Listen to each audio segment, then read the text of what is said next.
Assalamualaikum warahmatullahi wabarakatuh. Baik Bapak Ibu, saudara dan saudari, mari kita mulai kajian kita. Bismillahirrahmanirrahim. Ada pertanyaan dari brosurnya, Ustaz Ghazali? Belum? Sementara yang terkait dengan brosur belum ada. Ya, memang brosur kita hari ini tentang tawadhu. Ini mudah diucapkan, namun sulit untuk dilaksanakan, kecuali bagi hati seorang hamba yang hatinya khusyuk. Semua bisa insya Allah mengucap tawadhu, rendah hati, jangan merasa lebih daripada orang lain. Mudah diucapkan namun sangat sulit untuk dipraktekkan, kecuali hamba-hamba Allah yang memang hatinya khusyuk untuk itu. Karena khusyuk sendiri ya, maknanya khusyuk itu al-khudhu' wat tawadhu'. Khusyuk itu khudhu', tunduk, dan tawadhu', rendah hati ya, rendah diri di hadapan Allah, rendah hati sesama manusia, sehingga tidak merasa lebih, tidak merasa paling. Kalau manusia sudah merasa paling kaya, paling berkuasa, paling berpengaruh, nah, maka yang muncul adalah kesombongan, jauh dari sifat tawadhu. Ya, maka brosur tadi mari ya, kita dalami, pelajari, pahami lagi untuk kemudian diamalkan. Memang tawadhu ini salah satu sikap ma'ruf ya, sikap yang mulia, sikap yang baik, bukan hanya untuk pengetahuan saja, namun yang lebih daripada itu, setelah diketahui, dipahami, maka diamalkan. Kaitannya dengan hati. Tawadhu itu kaitannya dengan hati, dengan qalbun. Nah, ini berhadapan langsung dengan hawa nafsu. Maka hanya hamba Allah yang hatinya khusyuk yang bisa punya sikap tawadhu dalam menjalani kehidupan di dunia ini hingga akhir hayat. Kemudian ada pertanyaan terkait dengan brosur tawadhu. Ya. Bagaimana cara melatih hati dan perbuatan agar bisa tawadhu? Ya, maka mari kita pahami dulu tujuan kita diciptakan oleh Allah di dunia ini apa, untuk apa? Ya, tentu li'ibadatillah, untuk beribadah kepada Allah. Untuk bisa ibadah kepada Allah, ibadah kita diterima itu harus ikhlas. Ikhlas itu hanya bisa dilakukan dengan hati, muaranya ada dalam hati, yang namanya keikhlasan itu. Maka tadi disebutkan ya, dalam brosur tadi beberapa macam bentuk tawadhu. Tawadhu itu ada yang sifatnya terlihat dari tata lahir. Dari tata lahir ya, bagaimana cara kita berucap, bagaimana bertutur kata, cara ngomong, bagaimana berbuat, bagaimana berpakaian, bagaimana berjalan. Berjalan bukan berarti hanya berjalan kaki. Kita berkendara sepeda motor atau mobil itu sudah bisa menjadi ibrah, pelajaran buat kita, apakah kita punya hati yang tawadhu atau tidak. Panjenengan nyupir mobil di jalan itu haknya sama, pengguna jalan itu sama-sama memiliki hak untuk menggunakan jalan itu. Kebetulan panjenengan pakai mobil, mobilnya bagus, mahal. Nah, ketika berpapasan dengan sepeda motor, jangan tidak gagas, acuh tak acuh, wis pokoknya nyalip gitu saja, nanti sepeda motornya nak turun dari aspal. Berarti panjenengan tidak punya sifat tawadhu di situ. Karena merasa lebih. Oh, saya naik mobil mewah, mobil mahal, maka saya yang paling pantas untuk mendapatkan hak jalan duluan. Sedangkan itu hanya sepeda motor, sepeda motor butut lagi, maka dia harus memberikan saya jalan duluan. Dia harus nunggu, dia harus keluar dari aspal. Nah, kalau itu dilakukan, maka sekalipun orang itu zahirnya sholat, namun ternyata hatinya tidak tawadhu. Itu dari ciri tata lahir, belum dari tata batin. Kalau dari tata batin itu berarti kita senantiasa merasa rendah di hadapan Allah. Setinggi apapun pangkat manusia, kalau hatinya tawadhu, setinggi apapun kekuasaan manusia, sebanyak apapun harta manusia, kalau hatinya tawadhu, dia akan selalu merasa rendah di hadapan Allah. Dia tidak mungkin akan sombong. Ya. Dengan pangkatnya, kekuasaannya tidak mungkin sombong. Dengan kekayaannya tidak mungkin sombong, karena hatinya tawadhu, yaitu senantiasa merasa rendah di hadapan Allah. Dia paham bahwa di bawah dia hanya tanah, di atas dia itu hanya Allah. Sehingga tidak mungkin dia akan menyombongkan diri di hadapan Allah, di hadapan manusia, itu tidak mungkin. Nah, ya, dia jalani kehidupan dunia ini dengan hati yang khusyuk, hati yang tawadhu. Lah bagaimana caranya? Memang harus dilatih, dipaksa diri kita. Dipaksa. Yang awalnya mungkin selama ini lisan kita selalu kita gunakan untuk mengucapkan hal-hal yang sombong, ya, merendahkan orang lain, menghina orang lain karena orang lain kebetulan orang miskin, orang fakir.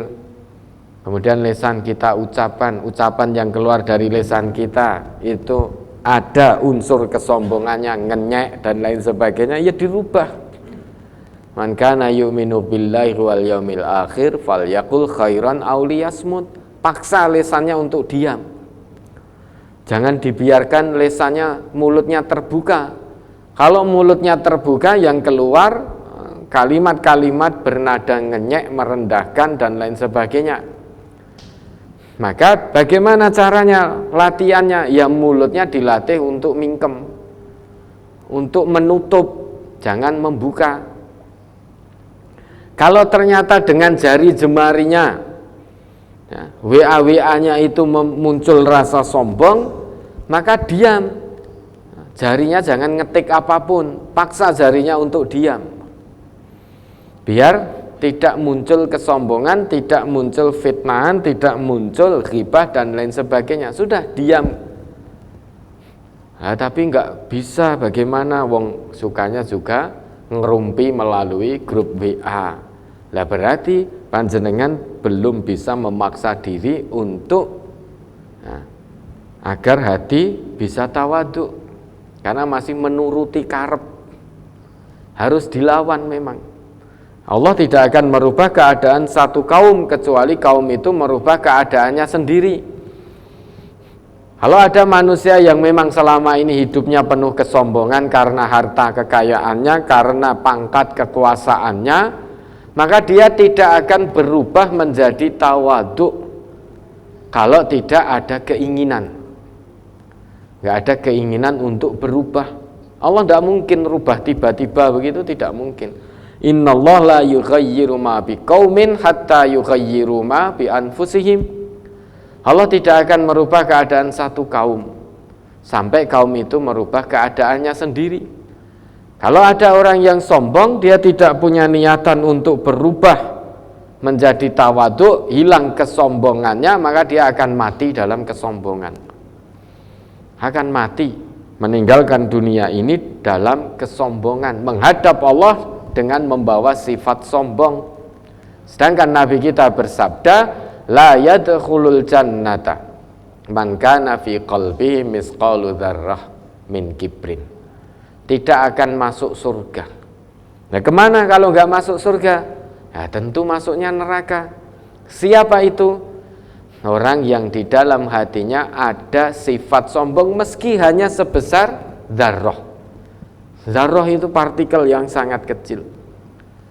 meski hanya sebesar dzarrah, ada unsur, ada sifat sombong dalam hatinya, jaminan Nabi kita la yadkhulul jannah, tidak akan masuk surga. Lho angel to ngaji ning MTA iki, mau meraih surganya Allah ini nek ngajine ning MTA iki angel. Wis salat, wis poso, ning ijek ada rasa sombong sedikit saja, kalau ngaji di MTA diterangke tetap tidak masuk surga. Angel tibae meraih surga dengan ngaji di MTA itu ternyata angel.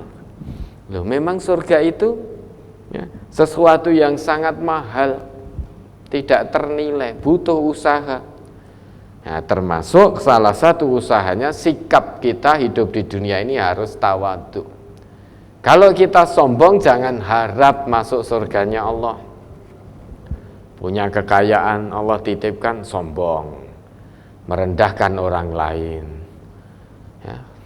Punya ilmu, sombong, merasa paling bisa, merasa paling tahu, merasa bisa segalanya, sehingga ngayai semuanya karena merasa bisa segalanya. Padahal Allah tidak titipkan ilmu di situ, tapi merasa bisa segalanya, sombong.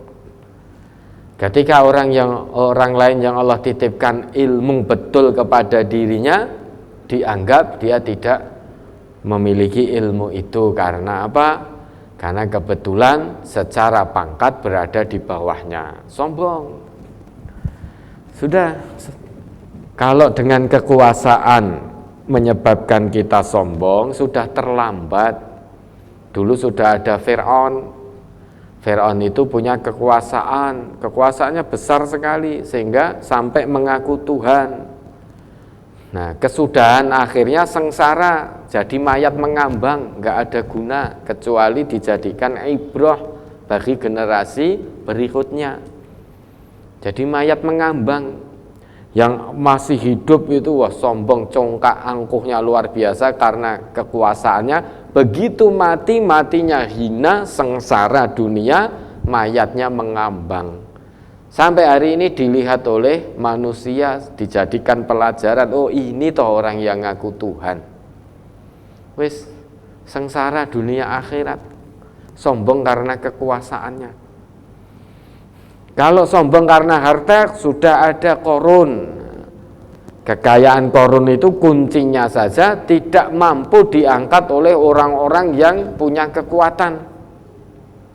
Oleh sejumlah orang yang punya kekuatan fisik, itu tidak mampu mengangkat kuncinya Qarun. Baru kuncinya, belum hartanya.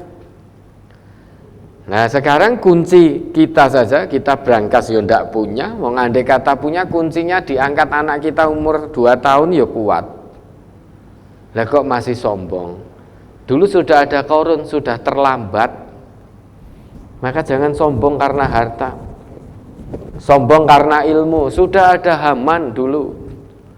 Merasa paling bisa segalanya. Dulu sudah ada Haman, sudah terlambat. Maka bukan orang yang pertama sombong karena kekuasaan, karena kekayaan, karena ilmu. Dulu sudah ada. Hati-hati ya, sombong itu bukan hanya karena bertambah harta saja bisa sombong. Memang orang tanpa iman, hatinya tidak tawadhu, hartanya bertambah, bisa menjadi sombong. Ya, sombong itu bisa dipicu oleh bertambahnya beberapa hal. Pertama bisa karena ziyadatul mal, bertambahnya harta sehingga kekayaannya tambah, melihat orang lain lebih rendah. Tanpa iman tidak ada syukur, yang ada dengan kekayaan yang bertambah dia akan merendahkan orang lain. Bukan hanya tambahnya harta saja, ziyadatul mansib, tambahnya kedudukan, tambahnya pangkat, tambahnya jabatan dalam status sosial masyarakat ataupun dalam satu komunitas, itu juga menyebabkan sombong. Loh, aku pimpinan kene, maka merasa paling benar, merasa paling berpengaruh, sehingga ketika melakukan satu kesalahan, penyimpangan dari din, dari agama, ditegur orang yang ada di bawahnya tidak mau. Tidak mau karena merasa bos, merasa pimpinan, merasa orang yang paling pinter. Nah, kalau ada orang semacam ini, kata Allah, dia rugi. Wal asr innal insana lafi khusr. Dia rugi. Mengapa? Karena dia tidak mau beramal soleh. Orang yang selamat, orang yang tidak rugi itu adalah illal ladzina amanu wa amilus solihat. Orang yang beriman dan imannya dibuktikan dengan amal soleh. Amal soleh yang Allah sebutkan dalam surat itu adalah tentang nasihat menasihati dalam kebenaran dan kesabaran. Amal soleh yang Allah sebutkan dalam surat itu bukan sholat, bukan zakat, bukan puasa. Mengapa? Karena manusia umumnya ngerti sholat, zakat, puasa itu amal soleh, itu umumnya manusia ngerti. Namun banyak manusia yang lupa nasihat menasihati itu adalah bentuk amal soleh. Mengapa kok lupa? Lupa karena kekayaannya, sehingga dia tidak mau dinasehati, hanya mau menasehati karena merasa paling kaya. Wong sugih kuwi patute ngandani wong melarat. Wong melarat kok ngandani wong sugih, ora patut, ora ilok. Sehingga lupa. Dengan kekayaannya hatinya tidak bisa tawadhu. Nah, saya kaya, masa saya dinasehati? Wong sugih ora bakal keliru. Kata siapa? Wong sugih ora bakal keliru. Korun itu kaya, sugihe kurang apa coba? Sugihe sundul langit itu korun itu. Namun ternyata salah, menyimpang dari jalan Allah. Maka jangan katakan wong sugih ora bakal salah. Orang kaya itu malah justru sangat potensi melakukan kesalahan karena dengan hartanya itu. Ya. Maka yang namanya tawasau, saling menasehati, itu berarti dua arah. Mau menasehati, mau dinasehati. Mau ngandani, mau dikandani. Mau meluruskan, mau diluruskan. Apapun pangkatmu, seberapa banyak kekayaanmu, kalau di hatimu ada iman, dan iman tersebut ingin kamu buktikan dengan amal soleh, maka panjenengan pasti taslim, mau dinasehati kalau menyimpang dari ketetapan Allah dan dari ketetapan Rasulullah. Diingatkan mau. Orang bergudul mergo sugih, mergo pangkatnya tinggi, salah, tetap merasa ora salah. Diingatkan bergudul, sing elek ki malah diunek-unek ki. Itu namanya bergudul. Nah, kalau bergudul jangan harap hati bisa tawadhu. Wong, salah satu sifat tawadhu itu kita selalu merasa rendah diri di hadapan orang lain. Rendah diri itu maksudnya bukan minder, bukan. Rendah diri di hadapan orang lain itu kita merasa bukan paling benar, tetapi merasa orang lain itu yang lebih benar daripada kita. Itu namanya rendah diri. Dan ini memang harus dilatih, dipaksa. Tidak mungkin Allah merubah tiba-tiba menjadikan kita jadi hamba yang tawadhu tanpa kita mau ada usaha merubah. Memang dipaksa. Awalnya sombong, paksa. Berhenti dari kesombongan, sekuat tenaga, dipaksa. Jadi manusia itu jangan menjadi manusia yang selalu merasa bisa. Rugi kalau kita di dunia ini menjadi manusia yang selalu merasa bisa, itu rugi. Kalau jadi manusia hanya merasa bisa, ya sudah, orang lain pasti dianggap tidak bisa. Namun kita jalani hidup di dunia ini jadi manusia, hendaknya jadi manusia yang bisa merasa. Bukan merasa bisa, namun bisa merasa. Bisa merasa, oh saya ini banyak kekurangan, oh lisan saya masih kotor, masih kasar, oh saya banyak menyakiti saudara saya banyak ghibah, banyak fitnah pada saudara saya. Nah, itu merasa, ya, bisa merasa, bukan merasa bisa. Kalau merasa bisa, nah, sudah orang lain dianggap tidak bisa. Orang lain selalu akan dianggap di bawahnya. Namun jika bisa merasa, ya, maka kita akan selalu merasa bahwa orang lain lebih baik daripada kita. Itu harus dilatih. Bagaimana kita menghormati orang lain, bagaimana kita menyayangi orang lain, harus dilatih agar hati bisa tawadu. Maka pahami, yakini tawadu itu apa. Ya, harus paham dulu tawadu itu salah satu makna dari khusyuk. Siapa itu orang yang khusyuk? Nah, coba diingat kembali ayatnya itu, Ustaz. Orang yang khusyuk itu siapa? Wa innaha lakabiratun illa 'alal khashi'in alladzina yadunnuna annahum mulaqu rabbihim wa annahum ilaihi raji'un. Itu salah satu definisi khusyuk di dalam Al-Qur'an. Kalau hati panjenengan khusyuk, insyaallah hati panjenengan tawadu. Melihat di bawah panjenengan hanya tanah, di atas panjenengan hanya Allah. Jasad boleh bersemayam atau boleh melekat di tanah, namun hati senantiasa bertaut dengan Allah yang ada, yang bersemayam di atas ars. Itu tawadu.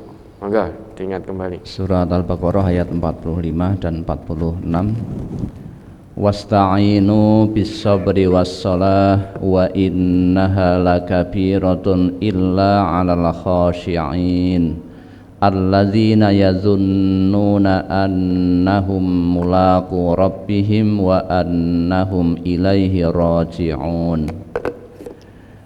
Dan mintalah pertolongan kepada Allah dengan sabar dan sholat, dan sesungguhnya yang demikian itu sungguh berat kecuali bagi orang-orang yang khusyuk, yaitu orang-orang yang meyakini bahwa mereka akan menemui Tuhannya dan bahwa mereka akan kembali kepadanya. Salat itu untuk berfungsi, fungsinya sebagaimana yang ditetapkan oleh Allah, itu berat dilakukan. Berat bagi manusia biasa yang hatinya tidak khusyuk. Namun fungsi salat bisa tegak, mudah dilakukan bagi hamba Allah yang hatinya khusyuk. Khusyuk itu apa? Al-khudu' wat tawadu', itu khusyuk. Tunduk dan rendah hati. Nah, orang yang khusyuk itu menurut Allah dalam ayat ini, alladzina yadunnuna annahum mulaqu rabbihim wa annahum ilaihi raji'un. Dia sadar betul, yakin betul bahwa suatu saat dia pasti akan menghadap Allah, kembali pulang untuk menemui Allah, mempertanggungjawabkan semua perbuatannya ketika Allah beri kesempatan hidup di dunia.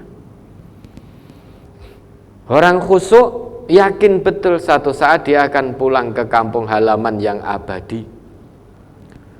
Kampung halaman manusia itu bukan di dunia ini.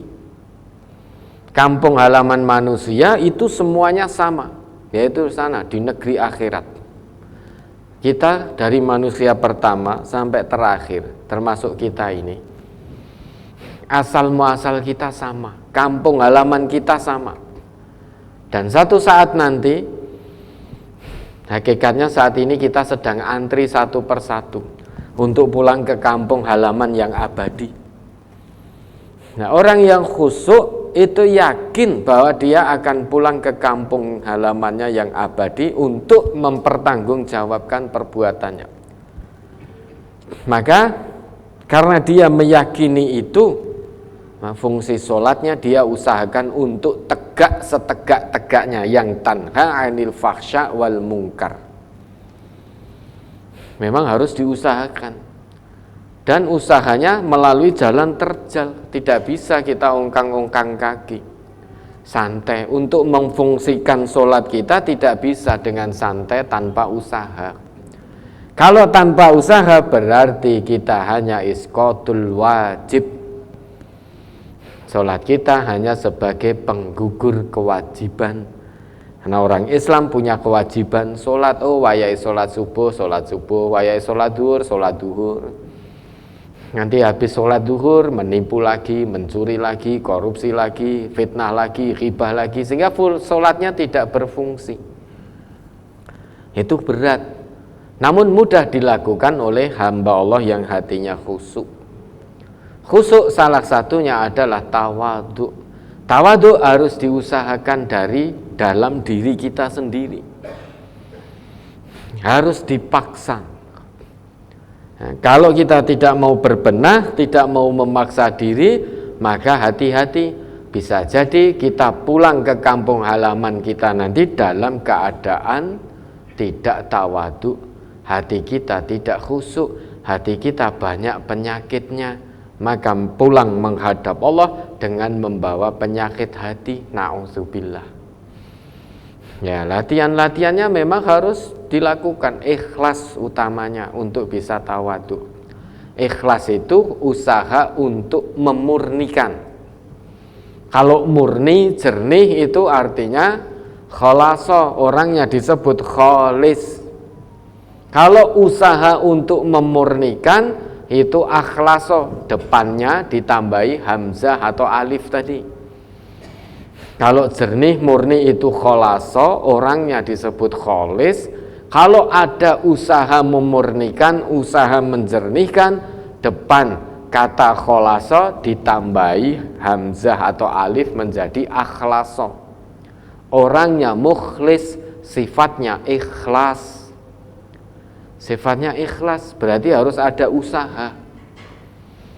Misal air minum ini jernih, huwa kholis, dia jernih. Kemudian tercampur dengan kotoran. Kotoran itu hendak saya bersihkan, saya buang, saya jauhkan dari air minum ini.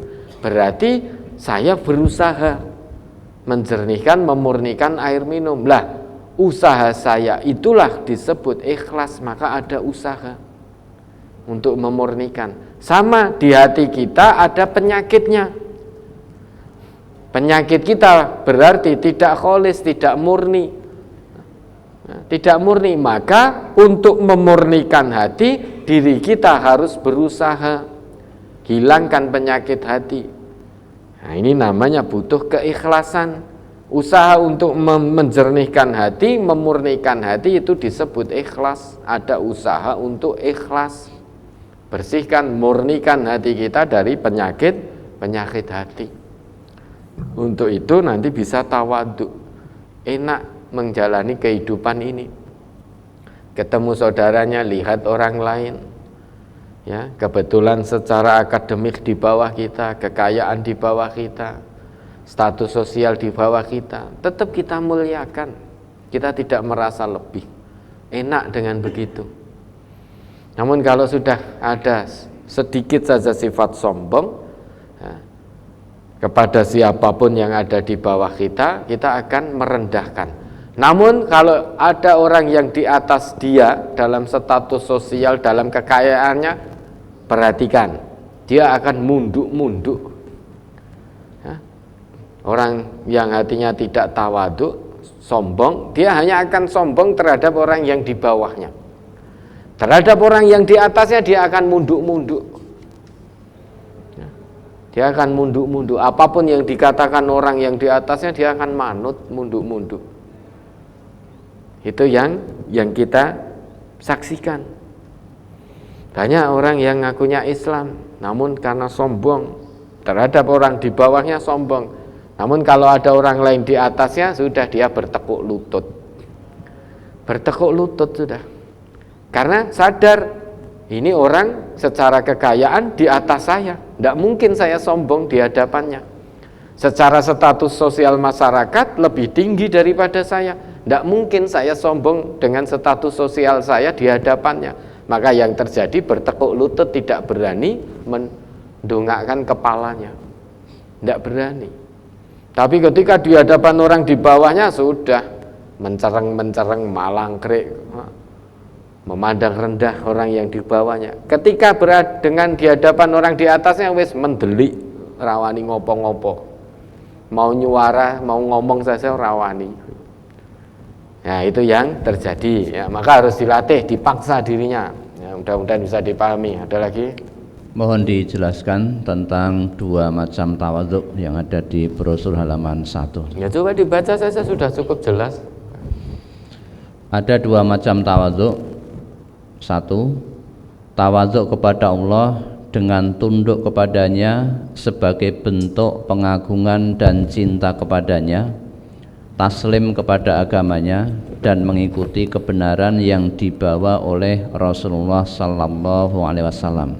Dua, tawaduk kepada makhluk dengan cara memandang bahwa dirinya lebih rendah dari orang lain dalam berbagai sifat kebaikan. Nah, ya tahu sudah cukup jelas itu. Yang pertama, tawadhu itu kita merasa rendah diri di hadapan Allah. Kita ini makhluk yang sangat lemah, sangat rendah di hadapan Allah. Tidak punya daya kekuatan apapun kalau Allah tidak memberikan. Kalau Allah tidak menganugerahkan pada kita daya kekuatannya, kita tidak akan mampu melakukan apapun. Ini tawadhu, merasa rendah diri di hadapan Allah. Rendah diri di hadapan Allah berarti kita butuh kepada Allah, butuh pada pertolongan Allah, butuh pada rahmat Allah, butuh pada keridhaan Allah, butuh pada campur tangan Allah. Yang namanya makhluk selamanya tidak akan pernah bisa menjadi khalik. Makhluk selamanya akan butuh kepada Allah. Allah sebagai sang khalik selamanya tidak butuh pada makhluk. Tidak butuh. Sekalipun semua manusia di muka bumi ini tidak beriman kepada Allah, itu tidak akan mengurangi kemahakuasaan Allah, keagungan Allah.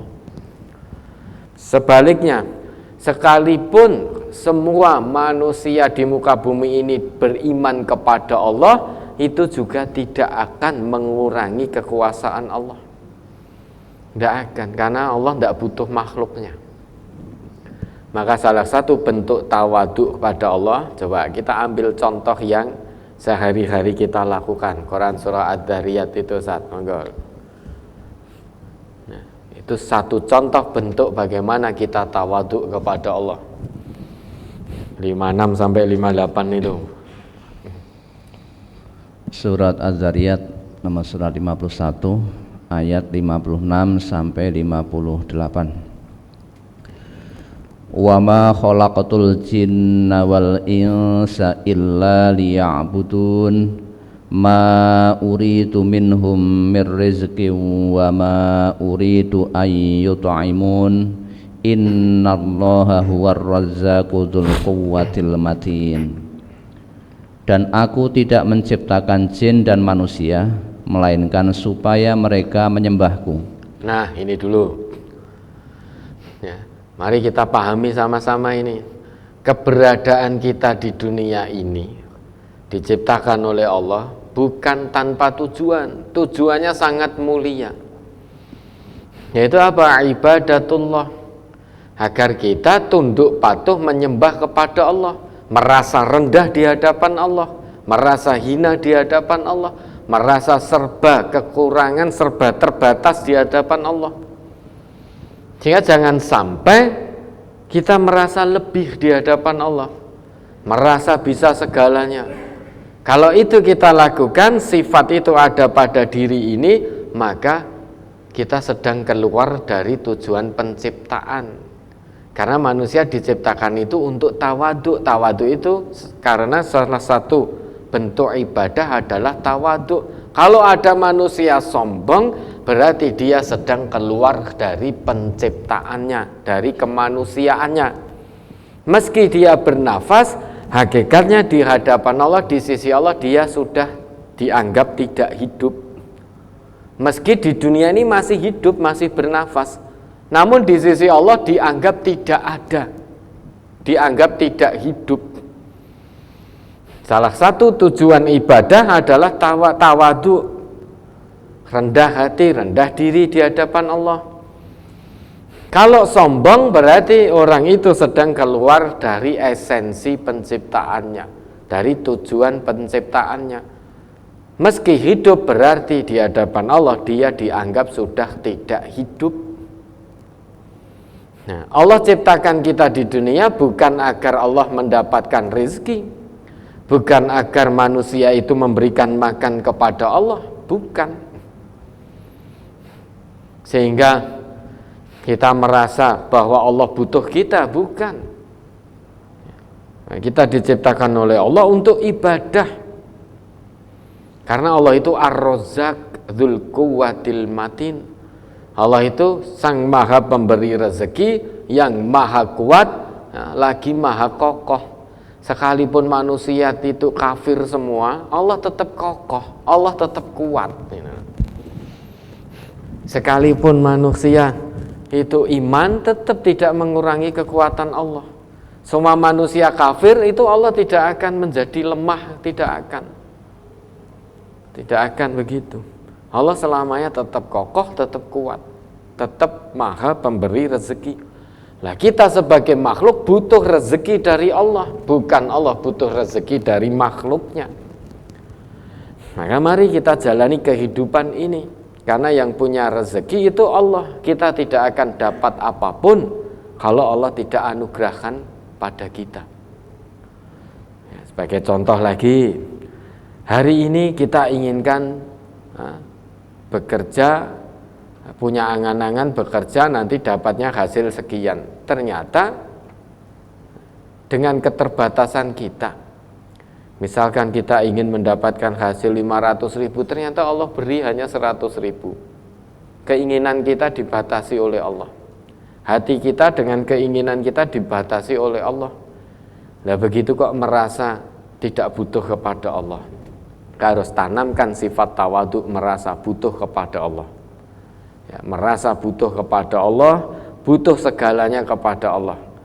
Nah, untuk mendapatkan pertolongan dari Allah, janjinya Allah, ikuti agama ini secara kafah, jalankan perintah-perintah Allah, perintah Rasulullah secara kafah. Ya, dari ujung rambut sampai ujung kaki. Sudah, jangan milih-milih ayat. Jangan milih-milih ayat, jangan milih-milih hadis. Apa yang menjadi perintah Allah sudah tunaikan dengan maksimal. Apa yang menjadi larangan Allah dan Rasulnya jauhi secara maksimal. Jangan milih-milih. Oh, nek kaitannya karo ayat wa qulu qaulan sadida, wa qulu qaulan karima, itu saya tidak mau karena saya senangnya muni-muni. Karena saya hobinya gibah, hobinya fitnah, hobinya bohong, wes ayat ini tidak saya pakai. Nah, itu berarti milih ayat. Kalau milih ayat, milih hadis, tidak mau kafah, maka hatinya belum tawadhu, masih merasa tidak merasa rendah di hadapan Allah. Karena masih milih-milih ayat, milih hadis itu, merasa masih punya kekuatan. Kalau Allah tidak berikan kekuatan, dia tidak sadar, dia tidak bisa apa-apa. Nah, maka masih milih-milih ayat sampai Allah katakan, wa makana li mu'minin wala mu'minatin idza qadallahu wa rasuluhu amran ayyakuna lahumul khiyaratu min amri. Manusia itu tidak diberi pilihan ketiga. Kalau Allah dan Rasul sudah buat satu ketetapan, kewajiban manusia hanya sam'an wa ta'atan, mendengar dan taat, tidak boleh punya pilihan ketiga, pilihan dari dirinya sendiri. Kalau punya pilihan dari dalam dirinya sendiri, ya berarti hatinya tidak tawadhu, dia sedang bermaksiat kepada Allah dan Rasulnya. Orang yang bermaksiat pada Allah dan Rasulnya pasti tidak selamat. Ya, sedangkan Allah juga perintahkan wa ibadur rahman alladzina yamshuna 'alal ardi hauna. Hidup di dunia ini dengan rendah hati, itu ciri hamba Allah yang maha rahman. Maka ikuti aturan din asilmu ini secara kafah agar hati bisa tawadhu. Itu makna tawadhu di hadapan Allah. Adapun tawadhu di hadapan manusia tadi sudah dijelaskan. Jangan merasa bisa, namun bisa merasa. Kalau kita merasa bisa, pasti orang lain kita anggap tidak bisa. Ya. Kalau kita merasa bisa, pasti kita akan menganggap orang lain salah. Kita akan merasa selalu benar. Orang lain akan kita anggap salah terus. Ya, sing bener piye-piyeno, sing bener aku, sing salah kowe. Wes ngantek dina kiamat mergo aku wong sugih, karena saya orang kaya, saya orang punya status sosial yang tinggi, maka saya selamanya benar. Karena kamu orang miskin, status sosialmu rendah, maka selamanya kamu salah. Itu kalau kita merasa bisa. Karena kamu salah, maka patute kowe sing tak kandhani. Pantasnya kamu yang saya nasihati. Nah, kamu jangan memberi saya nasihat karena saya tidak salah. Selamanya tidak salah, mosok mbok kei nasihat, mosok wong sugih mbok kei nasihat. Masa orang kaya dinasihati orang miskin? Masa orang berkedudukan tinggi dinasihati orang yang tidak punya kedudukan? Masa guru daerah dinasihati orang yang bukan guru daerah? Masa pimpinan yang di perwakilan atau cabang dinasihati oleh warganya? Nah, kalau ini yang terjadi, maka kita tidak tawadhu. Tidak tawadhu karena kedudukan merasa lebih baik. Munculnya sombong, sedang sombong itu batarul haq wa ghamtun nas, menolak kebenaran, merendahkan manusia lainnya. Hanya gara-gara satu kedudukan, hanya gara-gara kekayaan. Sehingga dia merasa selalu benar. Karena merasa selalu benar, maka dia hanya mau menasehati, tidak mungkin mau dinasehati. Karena merasa kaya, dia tidak mau dinasehati orang miskin, hanya mau menasehati. Dia hanya akan mau dinasehati oleh orang yang lebih kaya daripada dirinya. Dia hanya akan mau dinasehati orang yang lebih tinggi kedudukannya daripada dirinya. Dan itu pun belum tentu mau dinasehati. Ya, diberikan nasihat oleh orang yang lebih, yang di atasnya, belum tentu juga menerima. Dia diam karena takut, karena orang yang memberikan nasihat lebih kaya, lebih berkedudukan. Ketika yang memberi nasihat orang di bawahnya, baru satu kata nasihat, orang yang kaya tadi, yang tidak mau dinasihati orang yang di bawahnya, yang memberi nasihat baru satu kata, dia sudah muni-muni berkata-kata. Itu yang terjadi. Nah, ini semuanya masalahnya, muaranya ada di hati. Maka Quran itu pertama kali diturunkan oleh Allah, dan Nabi diutus pertama kali untuk menyapa manusia, yaitu menyapa hatinya. Menyapa hatinya, menyapa fitrahnya. Ya, sebelum yang lain-lain yang diturunkan oleh Allah, Quran ini Nabi diutus itu menyapa hati manusia, menyadarkan hati manusia dari kesombongan, keangkuhan. Karena orang sombong itu bukan ciri orang yang punya akhlak mulia. Sedang Rasul diutus ke muka bumi oleh Allah, menurut pengakuan Rasulullah, innama bu'istu liutammima makarimal akhlak. Sesungguhnya aku diutus oleh Allah ini, tujuan utamanya adalah untuk menyempurnakan akhlak yang mulia. Sedangkan tawadhu itu salah satu sikap atau bagian dari akhlak yang mulia. Ya, sudah jelas tadi ya, dua bentuk tawadhu. Yang satu tawadhu di hadapan Allah, yang satu tawadhu dalam muamalah sesama manusia. Bagaimana kita harus bersikap? Tawadhu itu sikapnya ma'ruf. Salah satu dari sikap yang baik itu adalah tawadhu. Ya, mudah-mudahan kita bisa menjadi hamba-hamba Allah yang tawadhu, baik di hadapan Allah maupun di hadapan manusia, hablum minallah maupun hablum minannas. Ya, ada lagi. Mohon pemahamannya tentang nasihat Imam Al-Ghazali yang terdapat di brosur halaman 7 dan 8, karena saya belum bisa mengambil kesimpulan dari nasihat tersebut, Ustaz. Coba panjenengan baca artinya itu, dipahami ya, pahami betul. bagaimana agar kita terhindar dari sikap sombong, bagaimana agar kita bisa menjadi hamba Allah yang punya hati tawadhu. Ini Al-Imam Al-Ghazali memberikan nasihatnya, ya.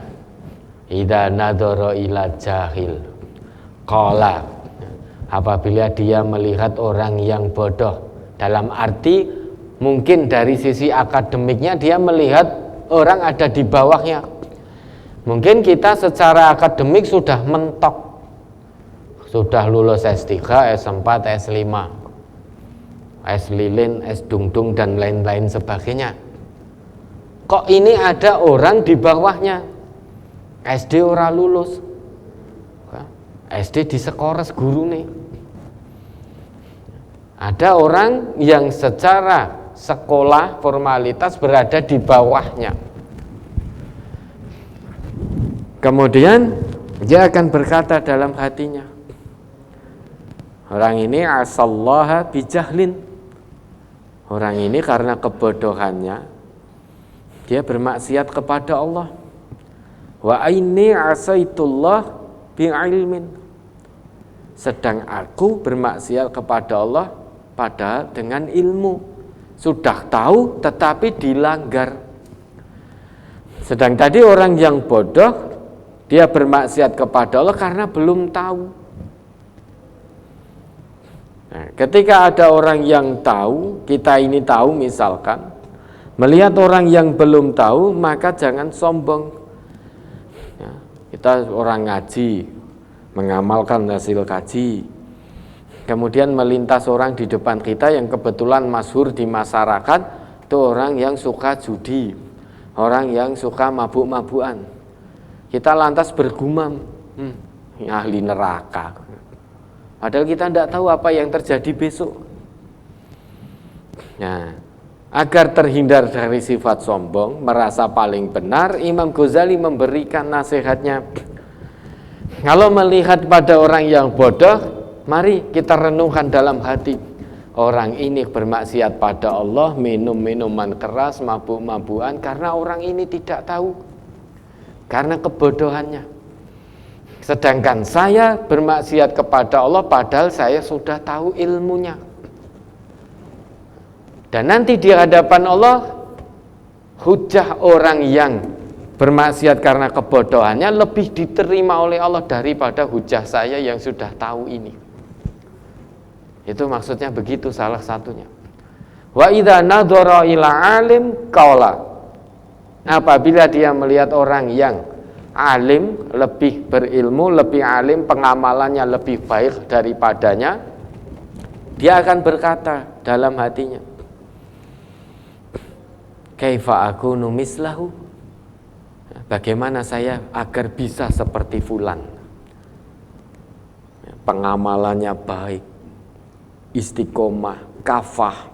Kita kepingin bagaimana biar bisa seperti fulan dalam kebaikan.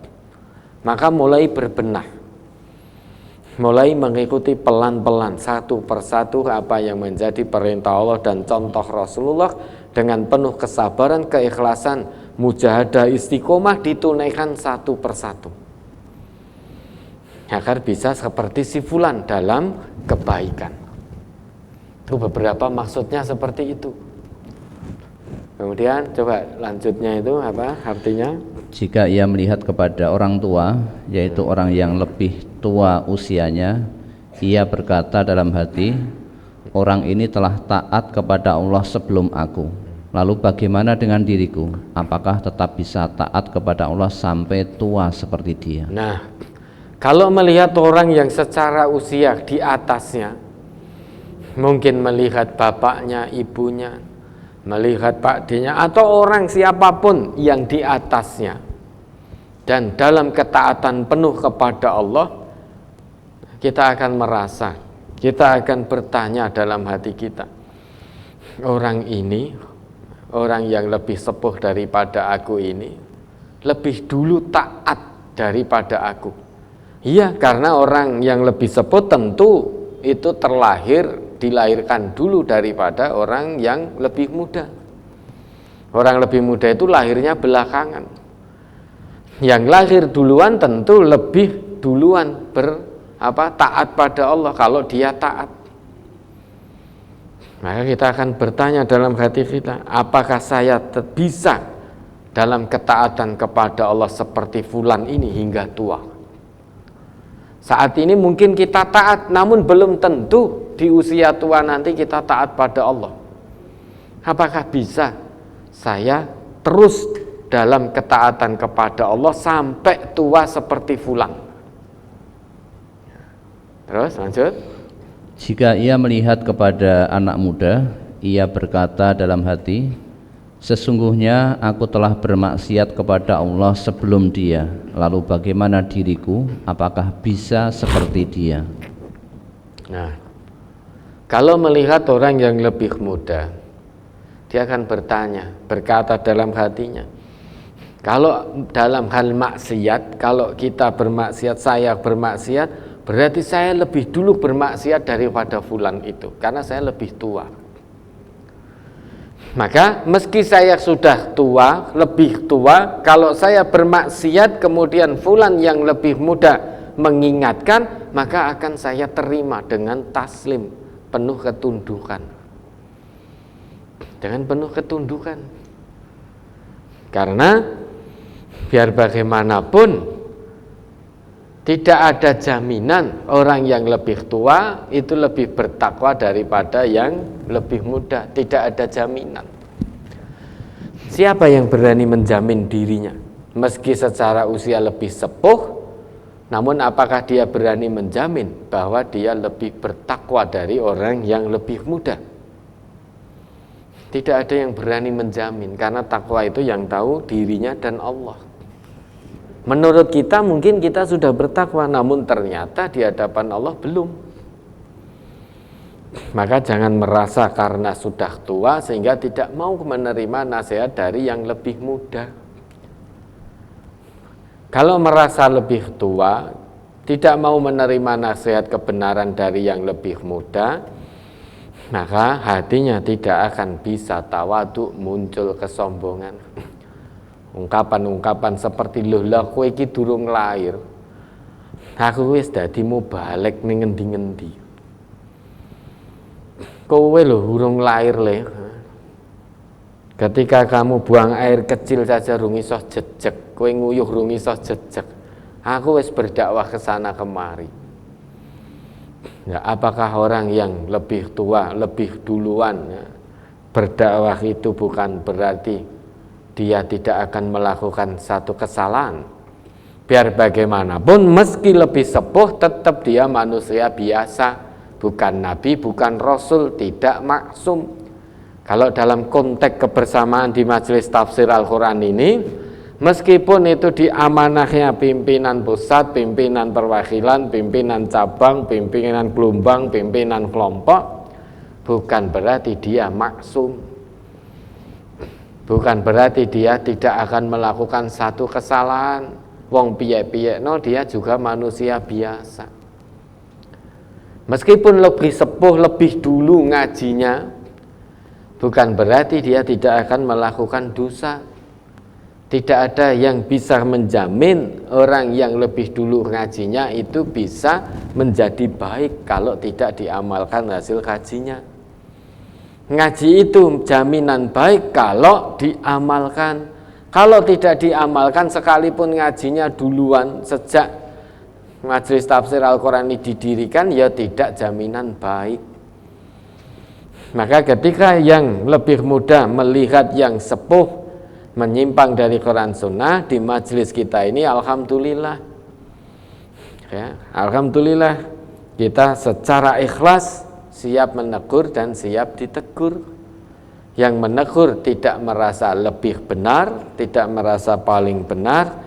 Yang ditegur tidak merasa paling salah, tidak merasa salah. Semuanya taslim kepada Allah dan juga Rasulullah. Sehingga dua arah terjadi, baik yang sepuh menasihati yang lebih muda, ataupun yang sepuh dinasihati yang lebih muda. Semuanya dengan cara santun. Yang sepuh menasihati yang muda itu tetap dengan santun, jangan dengan mencak-mencak, dengan bentak-bentak. Karena kalau merasa sepuh kemudian memberi nasihat yang lebih muda dengan cara muni-muni, dengan cara bentak-bentak, bukan nasihatnya yang masuk, yang diterima oleh seorang muda tadi, namun sifat kasar yang dari orang yang sepuh tadi yang akan pertama kali terlintas dan diterima. Padahal isi nasihatnya baik, namun kalau dengan mencak-mencak, teriak-teriak kasar yang muda tadi, nasihat yang baik tidak akan bisa diterima. Ya, dalam benaknya, oh ternyata fulan ini mesti wis sepuh, ngajine wis suwe, tapi nek nesu kaya ngene, suarane gila nih, kata-katanya kasar dan lain sebagainya dan lain sebagainya. Nasihat jenengan tidak akan diterima, tidak akan terekam di otak kepala yang muda tadi, tidak akan bisa masuk ke dalam nurani meski nasihat panjenengan benar.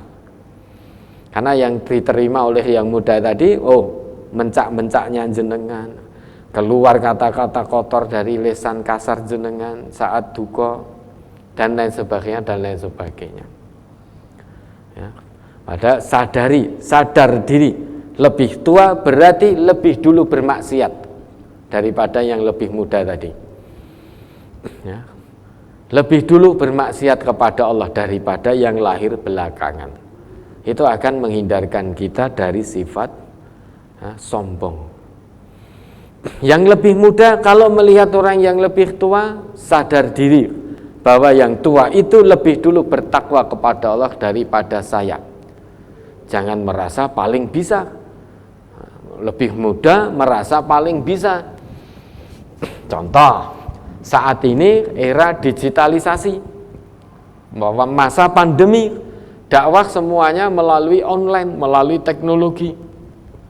Yang muda karena generasi milenial memang dunianya dunia digital, yang muda ini dia merasa paling bisa. Wis iki wis tuwa ngopo dadak melu ngurusi, wis mending leren. Wong tuwa ora bakal mudeng ngene iki. Nah ini berarti pemuda ini pemuda kurang ajar. Dia merasa paling bisa. Sehingga peran yang sepuh tidak dianggap, yang sepuh dianggap mengganggu. Yang muda harus ingat, kalau tidak ada yang sepuh, tidak ada yang mendahului perjuangan dakwah atau perjuangan dalam hal kebaikan apapun, tidak ada yang meletakkan dasar awalnya, jenengan mau ngapa, apa yang mau diteruskan. Ya. Yang muda-muda ini mau apa kalau tidak ada yang sepuh? Yang sepuh itu peletak dasar, memulai perjuangan. Biar bagaimanapun meskipun yang muda itu lebih baik, namun al-fadlu lil mubtadi. Keutamaan tetap kembali pada yang memulai, yang merintis. Wa in ahsanal muqtadi, meskipun yang mengikuti, yang meneruskan lebih baik.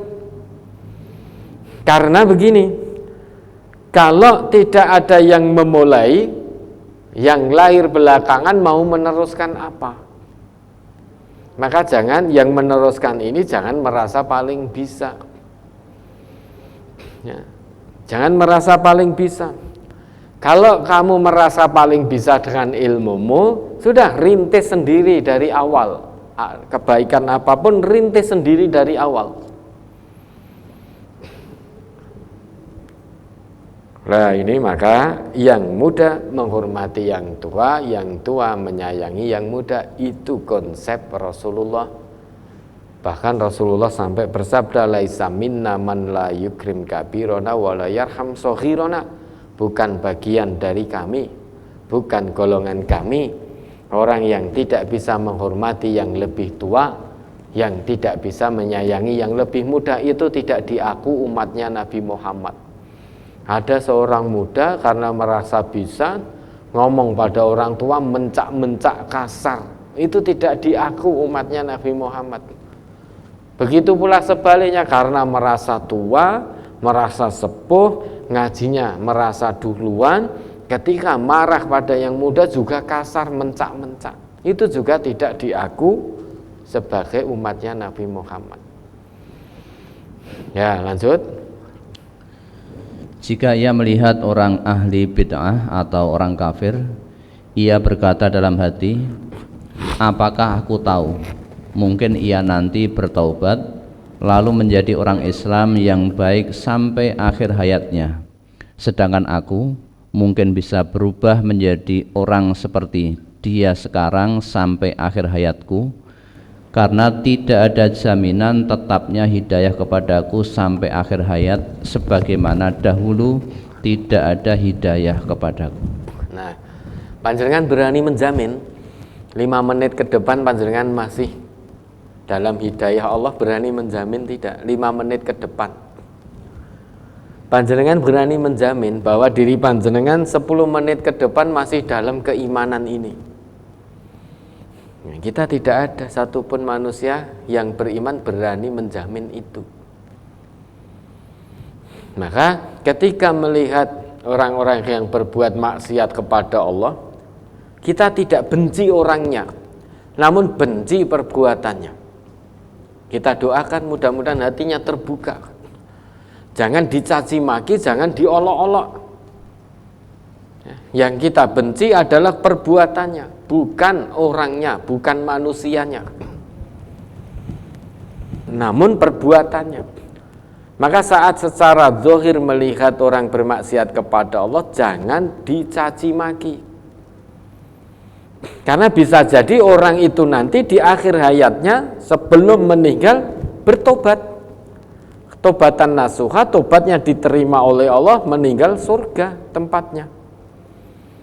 Bisa jadi saat ini kita mencaci maki orang yang berbuat maksiat, ketika kita mau meninggal ternyata kita keluar dari hidayah ini, keluar dari keimanan ini. Matinya mati dalam keadaan bermaksiat kepada Allah. Ada orang ngaji juga, ketika ngaji, masih ngaji, koyo-koyone dia menjadi hamba Allah yang paling bertakwa. Di akhir hayatnya mati gantung, bunuh diri. Ada itu. Saat masih dalam hidayah Allah, koyo-koyone menjadi orang yang paling soleh. Selang beberapa waktu ternyata dia melakukan kemaksiatan yang sama. Dia juga selingkuh, dia juga zina, dia juga judi. Kita tidak tahu 5 menit ke depan kita masih dalam keimanan ini. Kita tidak berani menjamin bahwa 10 menit ke depan kita tidak akan bohong. 10 menit ke depan kita tidak akan memfitnah saudara kita. Kita tidak berani menjamin itu. Karena kita tidak tahu apakah hidayah ini akan tetap atau nanti di akhir hayat justru kita tinggalkan dunia dalam keadaan tidak ada hidayah dari Allah. Artinya kita menolak hidayah Allah dengan melakukan kemaksiatan. Hidayah itu akan tetap kalau kita melakukan perbuatan-perbuatan yang diridhoi oleh Allah. Berarti butuh usaha. Usaha untuk beramal soleh, usaha untuk tawadhu, usaha untuk tidak sombong. Itu kalau bisa dilakukan berarti masih dalam hidayah Allah. Namun kalau sudah punya sifat sombong, merendahkan orang lain, tanpa sadar sudah keluar menolak hidayah dari Allah. Ya, karena sombong itu kan batorul haq, menolak kebenaran. Jangan dikira orang sholat itu tidak bisa sombong, bisa. Karena ziyadatut ta'ah itu juga bisa menyebabkan seseorang sombong. Yang awalnya tidak pernah ke masjid, tiba-tiba 5 waktu tertib ke masjid. Safnya paling depan. Safnya paling depan. Ketika pulang di tengah jalan melihat orang Islam yang lain, muncul dalam hatinya, sholat orang ning masjid. Bagaimana bisa jadi orang bertakwa, ngaku Islam neng kok orang ning masjid? Nah, ini sombong. Dulu ketika belum pandemi, ngaji sregep, awalnya enggak pernah. Kemudian ziyadatut ta'ah, taatnya tambah. Ya, datang di kajian ini rutin, tertib mendengarkan, tidak ngantuk. Datang di kajian gelombang, tertib, amalkan. Ketika melihat saudaranya izin, enggak datang di Ahad pagi, tahu, hatinya berbisik. Kaya ngono aku wong Islam ra ngamal kaya hasil kaji. Ngaji wayahe ngaji malah ora mangkat. Kok gampang menizin dan lain sebagainya dan lain sebagainya. Tanpa mencari tahu dulu.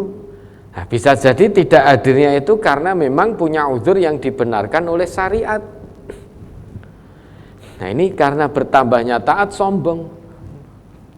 Muncul kesombongannya. Maka jangan dikira orang ngaji, orang sholat itu tidak bisa sombong. Sangat bisa. Orang yang sudah haji itu jangan dikira tidak bisa sombong, bisa. Dengan hajinya saja, nah, itu tanpa sadar bisa sombong. Pulang dari tanah suci, kalau tidak dipanggil Pak Haji marah. Lu wis haji kok ora celuk Pak Haji.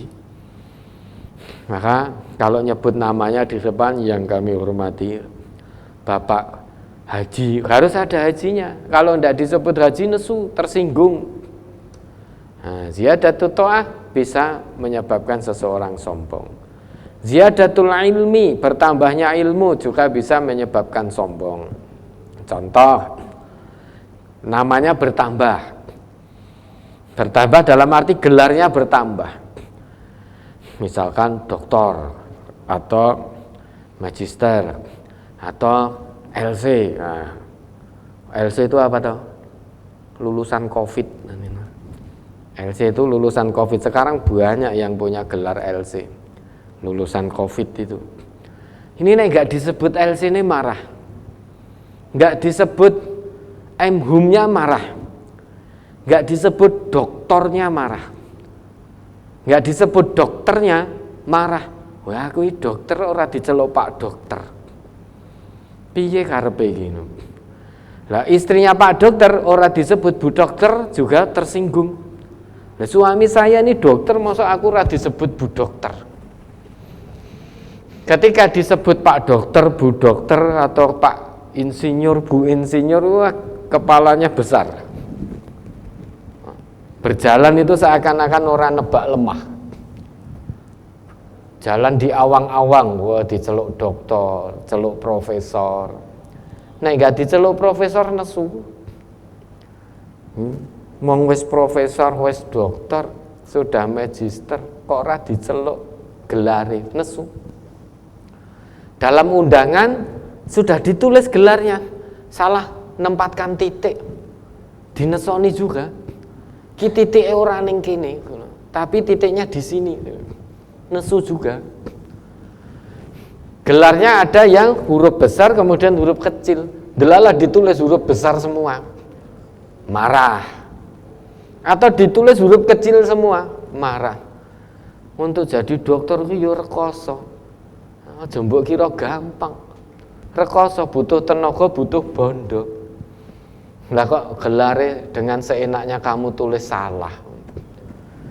Nesu, maka itu kan di undangan-undangan itu kan untuk menghindari marahnya seseorang yang punya sifat sombong karena gelarnya. Bertambahnya ilmu, bertambahnya gelarnya, maka sombong di undangan itu, maka ditulis duluan.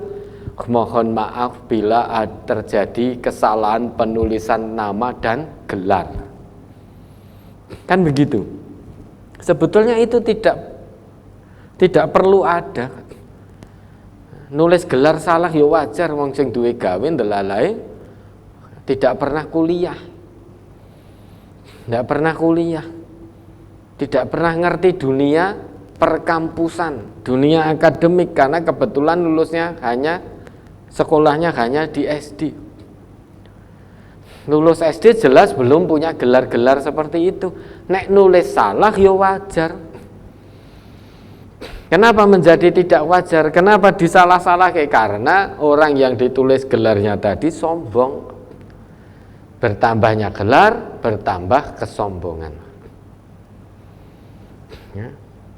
Orang yang tidak sombong dengan gelarnya, mau ditulis salah gelarnya, dia tidak mempermasalahkan. Mau disebut atau tidak, dia juga tidak mempermasalahkan. Karena ukuran di hadapan Allah, tolok ukurnya bukan gelar. Gelar itu hanya bukti kalau yang bersangkutan pernah mengenyam pendidikan di kuliah, di universitas. Bahkan yang tidak mengenyam pendidikan di universitas pun juga bisa mendapatkan gelar doktor honoris causa. Itu bisa, tidak pernah kuliah, S3 juga bisa menjadi dokter. Gelar itu hanya selembar kertas.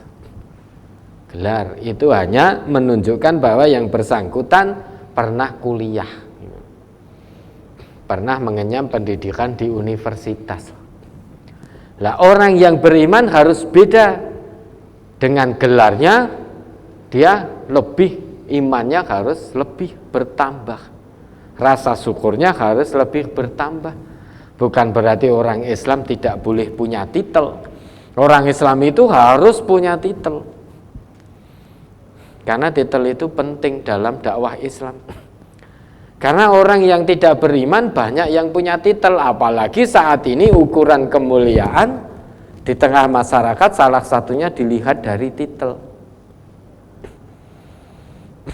Nah nanti kalau tidak punya titel kita berdakwah, orang yang tidak beriman akan melihat lho deloken wong Islam. Wonge bodho-bodho ra nek sing dadi profesor, ra nek sing dadi doktor. Wonge bodho-bodho kabeh, sedangkan orang yang di luar Islam banyak yang jadi profesor, banyak yang jadi dokter. Maka untuk membedakan keprofesoran orang yang beriman dan tidak beriman, kedokteran orang beriman dan tidak beriman, kedokteran orang yang beriman dan tidak beriman, maka untuk membedakan itu, orang yang beriman profesor harus menjadi profesor yang berkualitas, kualitas dalam hal pakar betul dan mengamalkan agamanya dengan kafah betul. Kalau hanya sebatas gelar profesor, doktor dan lain sebagainya, kalau itu tidak bisa membedakan, meski kita profesor, doktor, namun ucapan kita sama dengan profesor dan doktor yang tidak beriman, perilaku juga sama. Terus sekarang apa bedanya? Orang di luar Islam pun banyak yang profesor, banyak yang dokter, bahkan lebih banyak daripada orang Islam. Nah, kalau hanya sama perilaku kita, perbuatan kita setelah meraih titel, meraih gelar, apalagi sampai gelar itu menyebabkan kita sombong, maka tidak bermanfaat gelarnya di hadapan untuk umat Islam dan untuk agama Islam ini. Tidak ada manfaatnya. Padha wae wis mending rasa duwe gelar. Kalau ternyata menyebabkan kesombongan. Ya, bertambahnya ilmu seseorang, bertambahnya gelar seseorang, kalau tidak hati-hati bisa sombong sehingga hari ini ketika belum punya gelar itu dia masih dalam hidayah Allah. Begitu dapat gelar langsung muncul kesombongannya, keluar dari hidayah Allah. Maka jangan rendahkan manusia. Ya, jangan rendahkan manusia. Kalau melihat orang bermaksiat, doakan, ya, nasihati, bimbing, tolong, ya, dampingi untuk kembali kepada jalan Allah dan Rasul. Jangan dicaci, jangan dicibir, jangan dikucilkan. Tapi dampingi. Karena kita tidak tahu, bisa jadi ya, beberapa waktu ke depan justru kita akan seperti fulan. Kita meninggalkan dunia dalam keadaan tidak dalam hidayah Allah. Bisa jadi fulan yang sekarang ahli maksiat, namun nanti karena hatinya terbuka ada usaha untuk meraih hidayah dari Allah, meninggalnya dalam keadaan sudah tobat-tobatan nasuha diterima oleh Allah. Lah ini makna dari nasihat Al-Imam Al-Ghazali. Bagaimana agar kita terhindar dari sifat sombong dan punya hati yang tawadhu. Ya, mudah-mudahan bisa dipahami. Ada lagi? Mohon dijelaskan dalam brosur di halaman pertama ada kata masdar. Kemudian halaman 6 hadis riwayat Muslim di 1 halaman 93 nomor 148 bahwa an Abdillah qala Rasulullah sallallahu alaihi wasallam la yadkhulun nar ahadun fi qalbihi misqalu habbati khardalin min imanin wala yadkhulul jannata ahadun fi qalbihi misqalu habbati khardalin min kibriya. Rawahu Muslim. Dari Abdullah bin Mas'ud, ia berkata, Rasulullah sallallahu alaihi wasallam bersabda, tidak akan masuk neraka seseorang yang di dalam hatinya terdapat seberat biji sawi dari iman, dan tidak akan masuk surga seorang yang di dalam hatinya ada seberat biji sawi dari sombong. Apakah ini berarti setiap manusia nanti akan masuk neraka, Ustaz?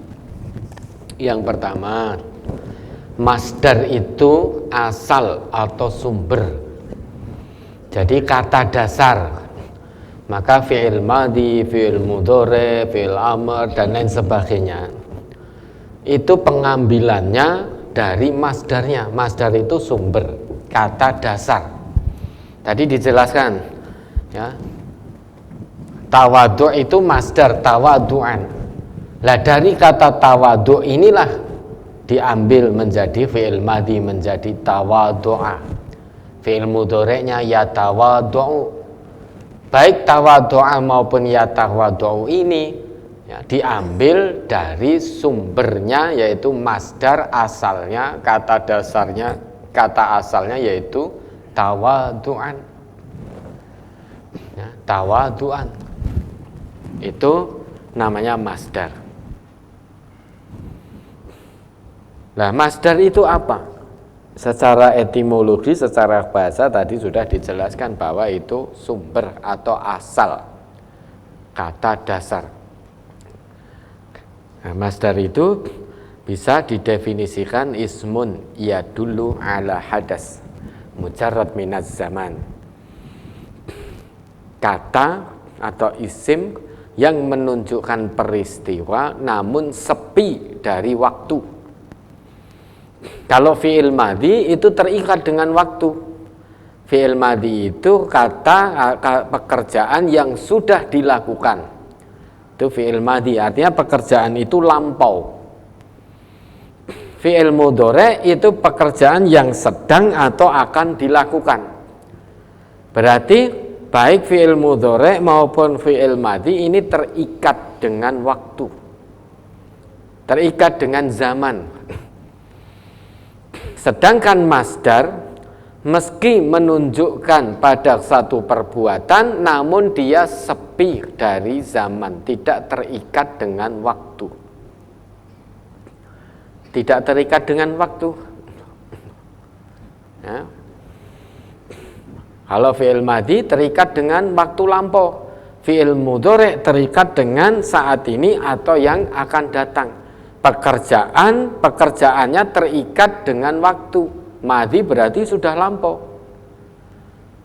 Mudhari berarti pekerjaannya terikat dengan saat sekarang atau masa yang akan datang. Nah, kalau masdar tidak terikat itu, maka bisa memukul, ya, memukul misalkan dzaraba yadribu dzarban. Darban ini bisa terjadi masa lampau, bisa terjadi masa sekarang, bisa terjadi esok lusa. Namun kejadiannya kapan kita tidak tahu, karena yang namanya masdar itu tidak terikat dengan zaman. Ya, ini masdar. Ya, kata asal. Kata asal. Kataba yaktubu, menulis, itu juga diambil dari masdarnya, dari kata asalnya. Kitabah, kan, itu diambilkan dari situ. Qara'a yaqra'u qira'atan. Nah, kata qara'a yaqra'u ngambilnya dari qira'ah. Ngambilnya dari situ. Tala yatlu tilawah. Ini yang pertama terkait dengan masdar. Kemudian yang kedua, maksud dari la yadkhulul jannata man kana fi qalbi misqalu dzarratin min kibrin. Tidak akan masuk surga seseorang yang di hatinya ada sifat sombong meski hanya seberat biji sawi. Ini apakah berarti semua manusia akan masuk neraka? Ya. Kalau semua umatnya Nabi Muhammad itu menurut Nabi akan masuk surga semuanya, illa man aba, kecuali yang menolak. Kata Nabi, kullu ummati yadkhulunal jannah, setiap umatku pasti akan masuk surga, illa man aba. Kita bicara orang Islam ya, umat Islam. Kalau orang di luar Islam sudah pasti masuk neraka kalau menurut Allah dan juga Rasulullah. Menurut Quran, menurut hadis-hadis Nabi, orang di luar Islam sudah pasti masuk neraka. Ya, tidak bisa ditawar lagi. Orang yang mati, orang kafir mati dalam kekafirannya, ya dia pasti masuk neraka. Itu yang membuat ketetapan Allah. Maka tidak perlu kita bicarakan lagi. Nah, kita bicarakan diri kita, karena kita ngaku sebagai umatnya Nabi Muhammad. Nah, Nabi membuat ketetapan bahwa setiap umat beliau pasti masuk surga, kecuali ada taksisnya ini, ada istisnanya, pengecualiannya. Illa man aba, kecuali yang tidak mau, yang menolak. Dijamin masuk surga oleh Nabi, tidak mau, dia menolak. Oh, ternyata ada di antara umatnya Nabi yang tidak mau masuk surga. Kalau tidak mau masuk surga berarti yang dia pilih neraka. Siapa itu? Nabi meneruskan sabdanya, man ata'ani dakhalal jannah. Barang siapa yang mentaatiku, yaitu mentaati Nabi, mengikuti Nabi, mengikuti contoh-contoh dari Nabi, dakhalal jannah, dia akan masuk surga. Termasuk Nabi itu memiliki pribadi hati yang sangat tawadhu. Nabi itu, wa innaka la'ala khuluqin azim, pada diri Nabi itu berkumpul sekian banyak akhlak yang mulia. Khuluk itu bukan hanya satu sikap terpuji. Yang namanya khuluk itu beraneka macam sifat terpuji ngumpul jadi satu pada diri Nabi. Maka Nabi itu harus dijadikan suri tauladan. Laqad kana lakum fi Rasulillahi uswatun hasanah. Bagi siapa? Liman kana yarjullah wal yaumal akhir wa dzakarallaha katsira. Kan begitu ayatnya kalau tidak salah. Nabi itu bagi orang yang beriman, yang selalu mengharap pertemuan pada Allah, pertemuan dengan hari akhir, dan selalu mengingat Allah, itu dijadikan suri tauladan. Karena pada diri Nabi ngumpul akhlak berbagai macam, akhlak terpuji. Bukan hanya satu akhlak mulia, namun berbagai macam. Maka khuluq, wa innaka la'ala khuluqin azim. Salah satunya hati Nabi itu sangat tawadhu. Nah, kalau kita ngaku sebagai umatnya Nabi Muhammad, tidak mampu, tidak punya sifat tawadhu, rendah diri di hadapan Allah, rendah hati di hadapan manusia, namun justru sebaliknya, dalam hati kita muncul sifat sombong meski hanya sedikit, ini menurut Nabi berarti termasuk umat Nabi yang menolak untuk masuk surga. Karena untuk bisa masuk surganya Allah harus punya hati yang tawadhu.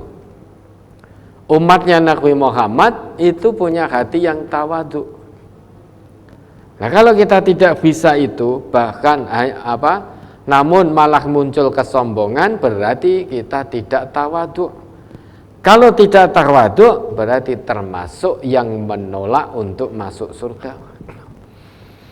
Wa man asoni faqad aba. Nabi kita melanjutkan sabdanya, siapa yang bermaksiat kepadaku, faqad aba, itulah yang telah menolak untuk masuk surga.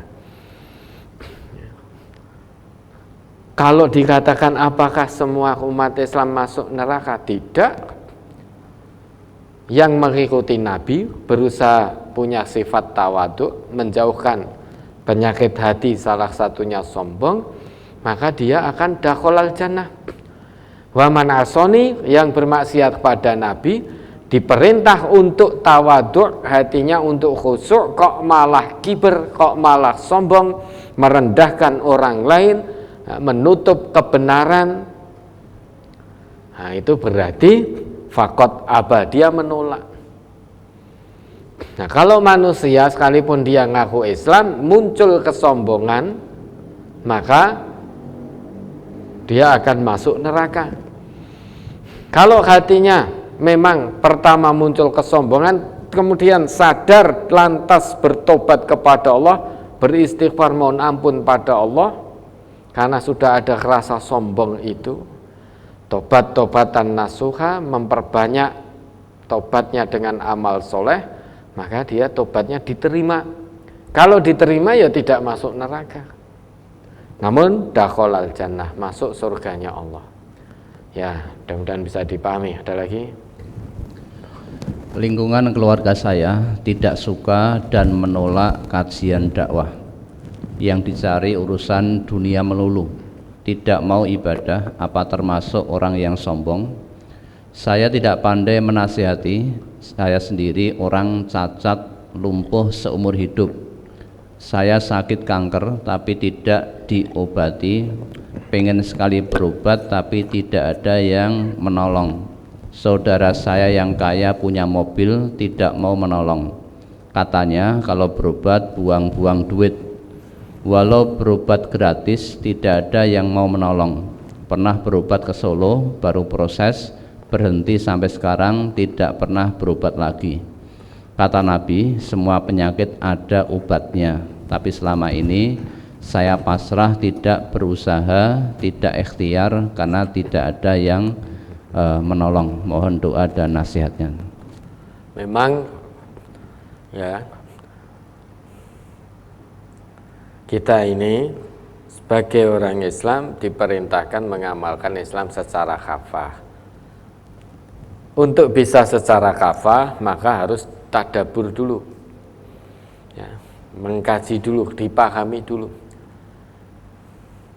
Untuk bisa mendapatkan pelajaran dari manapun, khudil hikmah min aina tambut. Ambil hikmah, ambil kebenaran dari manapun datangnya kebenaran itu, meskipun bukan dari komunitas kita. Namun kalau itu benar sesuai Quran, sesuai hadis Nabi, kewajiban kita mengambil untuk kita amalkan. Nah, kalau ini ada orang ngaku Islam, Quran dijelaskan, sunnah diterang-terangkan, kupingnya dengar, akalnya bisa mikir, bisa mencerna, namun hatinya tidak terbuka sehingga tidak mau mengamalkan, apakah termasuk sombong? Iya, menurut hadis Nabi. Batarul haq, menolak kebenaran. Kebenaran yang ditolak hanya gara-gara apalagi datangnya dari kelompok lain, datangnya dari orang yang tidak sekolah. Sedangkan diri kita misalkan profesor tafsir hadis, profesor ulumul Quran, yang menyampaikan kebenaran, kebetulan yang menyampaikan Quran, menyampaikan sunnah, kebetulan orang yang tidak lulus SD. Padahal yang disampaikan adalah kebenaran Quran, kebenaran sunnah. Lantas kita yang profesor ulumul Quran, profesor tafsir hadis merasa, ya mungkin aku nompo pelajaran tentang hadis, tentang tafsir dari orang yang SD saja tidak lulus, sedangkan saya profesor tafsir hadis. Padahal yang disampaikan betul. Nah, kalau ini dilakukan sombong, menolak kebenaran. Khudil hikmah min aina tambut tadi. Kebenaran itu bisa datangnya dari siapapun.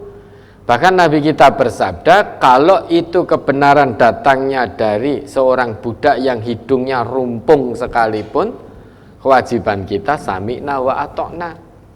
Kita dengar, kita taati kebenaran yang tersampaikan dari seorang budak yang hidungnya rumpung tadi. Kira-kira budak hidungnya rumpung wi profesor apa ora? Ya, tentu tidak, mbok sekolahnya sosok ora. Itu ibaratnya Nabi menggambarkan, karena budak sebelum datang Islam itu manusia dengan yang dianggap rendah sekali. Hidupnya tergantung tuannya. Kalau tuannya ngomong A, dia juga harus A. Ibaratnya mohon maaf, ya, untuk memudahkan gambaran, ibaratnya budak itu mau buang air kecil nek tuane ojo, itu ya ojo. Nah, ibaratnya begitu. Sehingga sangat rendah sekali. Seorang budak itu sangat rendah sekali. Wis budak rendah sebelum datang Islam. Hidungnya rumpung sisan, artinya cacat. Wis budak cacat.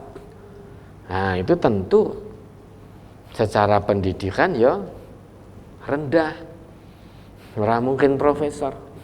Namun kalau yang ia bawa, yang ia sampaikan adalah kebenaran Quran Sunnah, seorang profesor pun harus mengikuti. Bukan berarti dia mengikuti budaknya, namun dia mengikuti kebenaran Quran, kebenaran Sunnah yang tersampaikan dari lisan sang budak yang hidungnya rumpung tadi. Maka jangan merasa paling tinggi ilmunya. Dan yang kebetulan secara pendidikan rendah, jangan minder untuk berdakwah, untuk menyampaikan kebenaran Quran Sunnah. Perintah Nabi balighu anni walau ayah. Sampaikan tentangku meskipun hanya satu ayat. Nah, kewajiban kita sebagai hamba Allah yang beriman, sebagai orang Islam, meski baru tahu satu ayat, meski kita tidak sekolah, pendidikan rendah, tidak kaya, jangan minder menyampaikan kebenaran ayat-ayat Allah, kebenaran din ini, kebenaran ajaran yang dibawa oleh Nabi. Jangan minder. Karena kalau kita tahu, punya kewajiban untuk menyampaikan. Nah, kita sampaikan lillah karena hanya mengharap ridha Allah, mematuhi perintah Allah, perintah Nabi. Perkara manusia yang lain mau ngomong apa, wes ora usah direken. Wow, dulu lulusan pondok menyampaikan Quran Sunnah. Ora iso maca Arab gundul kok menyampaikan Quran Sunnah, wes ora usah direken. Ndak usah direken karena ndak ada perintah balighu anni walau ayah. Perintah itu hanya untuk hamba Allah yang bisa bahasa Arab, yang bisa maca kitab gundul, bukan itu. Itu umum sifatnya. Hamba Allah yang tahu kebenaran ajaran yang dibawa oleh Nabi Muhammad, kewajibannya menyampaikan. Mbuh iso bahasa Arab mbuh ora, mbuh kamu bisa baca kitab gundul apa tidak, kewajibanmu menyampaikan. Karena agama ini bukan hanya agama untuk bangsa Arab. Agama Islam itu bukan agama nasab, bukan agama untuk bangsa Arab saja. Namun ini untuk seluruh alam, rahmatan lil alamin. Nabi kita diutus, meski Nabi kita bertutur dengan lisan Arab, namun beliau diutus untuk seluruh alam. Nah, kalau agama ini hanya untuk bangsa Arab, ya, maka ini bukan agama dari Allah. Kalau agama ini hanya untuk bangsa Arab, nah bagaimana kita dengan bangsa Indonesia yang bahasa ibu kita bukan Arab? Nah, maka kalau agama ini hanya untuk bangsa Arab yang wajib, yang boleh mendakwahkan hanya orang Arab, orang yang bisa berbahasa Arab, maka ini berarti bukan agama dari Allah. Karena kalau dari Allah, Islam ini dari Allah, kewajiban kita menyampaikan kebenaran Islam ini.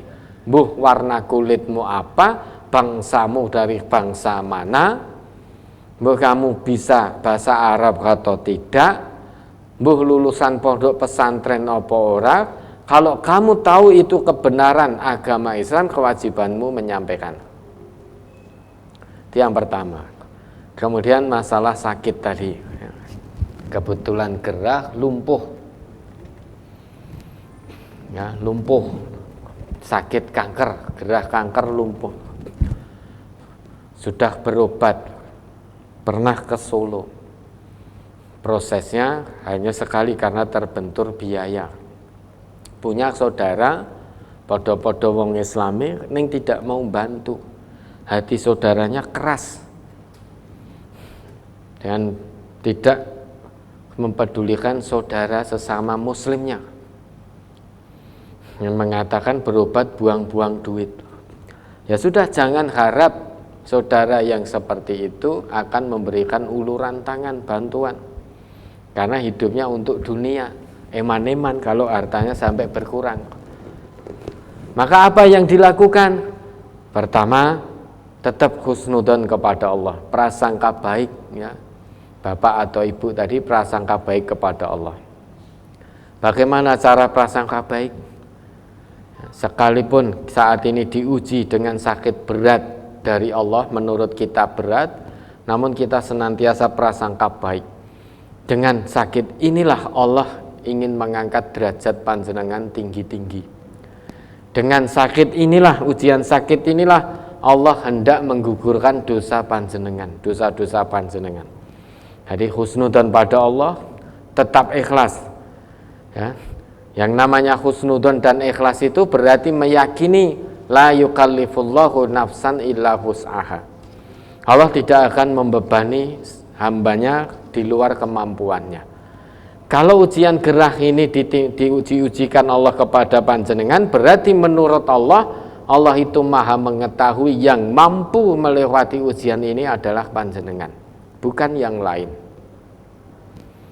Ikhlas, husnudzon, ikhlas, yakin pada Allah. Allah tidak akan pernah meninggalkan panjenengan, asal panjenengan terima ujian sakit ini, ujian keimanan dan ketakwaan ini dengan penuh kesabaran. Sabar bukan berarti pasrah tanpa melakukan apapun. Sabar ada usaha, usaha untuk berobat, itu sabar. Kalau sabar, orang yang sabar akan disertai oleh Allah, didampingi, dibersamai oleh Allah. Innallah ma'as sabirin. Allah tidak akan tinggalkan hambanya yang sabar, ya, maka sabar, terima dengan penuh keikhlasan, ketabahan, husnudzon pada Allah, ya, yakin pada Allah. Fa idza maridtu fa huwa yashfin. Jika aku sakit, maka Allah yang akan menyembuhkan, bukan dokter yang menyembuhkan. Kalau dokter ini memang dia dawa, kesembuhan yang Allah titipkan melalui dokter, tetapi hanya sebatas dawa, obat. Nabi kita bersabda, likulli da'in dawaun, bukan likulli da'in syifaun, namun likulli da'in dawaun. Nah, dari sabda Nabi ini berarti ibrah, pelajaran yang bisa kita tangkap, setiap penyakit harus diusahakan dawanya. Dawa itu ya sekarang ini obat-obatan. Namun kalau dawa itu sudah tidak bisa, tetap jangan putus asa dari rahmat Allah.